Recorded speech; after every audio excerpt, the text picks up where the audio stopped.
आज आपण बनवणार आहोत नेहमीच्या अळूवडीपेक्षा थोडी वेगळी, चविष्ट आणि हेल्दी कुरकुरीत अशी मुगाच्या डाळीची अळूवडी. त्यासाठी 4 ते 5 तास मूग डाळ भिजवायची. अळूचे पाणी स्वच्छ धुवून अशा शिरा काढून घ्यायच्या. मग त्या बेलण्याने लाटून घ्यायच्या. भिजवलेली मूग डाळ स्वच्छ धुवून घ्यायची.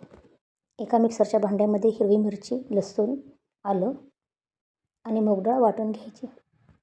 लागेल असं थोडंसं पाणी घालायचं. अर्धा चमचा जिरे घालायचं आणि पुन्हा बारीक असं वाटून घ्यायचं. वाटून झालं की एका बाउलमध्ये हे मिश्रण सगळं घ्यायचं.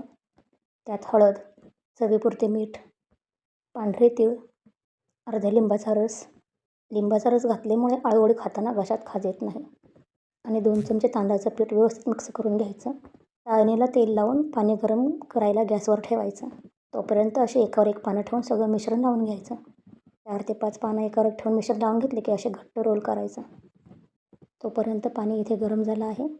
आता त्यावर अळूवड्याचे रोल ठेवायचे आणि 10 मिनटं उकडून घ्यायचे. परत एकदा पलटी करून परत 5 मिनटं उकडून घ्यायचे. आता चाकू किंवा चमचा घालून अळूवड्या शिजल्या का ते बघायच्या. मिश्रण अजिबात सुरीला लागलं नाही म्हणजे त्या शिजल्या. थोड्या थंड झाल्या की अशा बारीक पातळ चिरून घ्यायच्या. तोपर्यंत एका कढईमध्ये तेल गरम करायला ठेवायचं.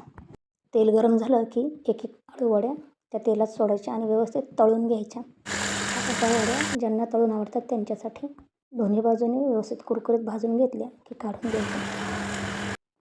वड्या फुल गॅस करून तळून नाही घ्यायच्या. बारीक गॅसवर तळून घ्यायच्या म्हणजे कुरकुरीत होतात. आणि आता बाकीच्या राहिलेल्या वड्या पॅनमध्ये कमी तेलात दोन्ही साईडने कुरकुरीत होईपर्यंत भाजून घ्यायच्या. आणि तयार आहेत मुगाच्या डाळीच्या चविष्ट, हेल्दी आणि कुरकुरीत अळूवड्या. अशाच हेल्दी रेसिपीसाठी लाईक, शेअर, सबस्क्राईब करा.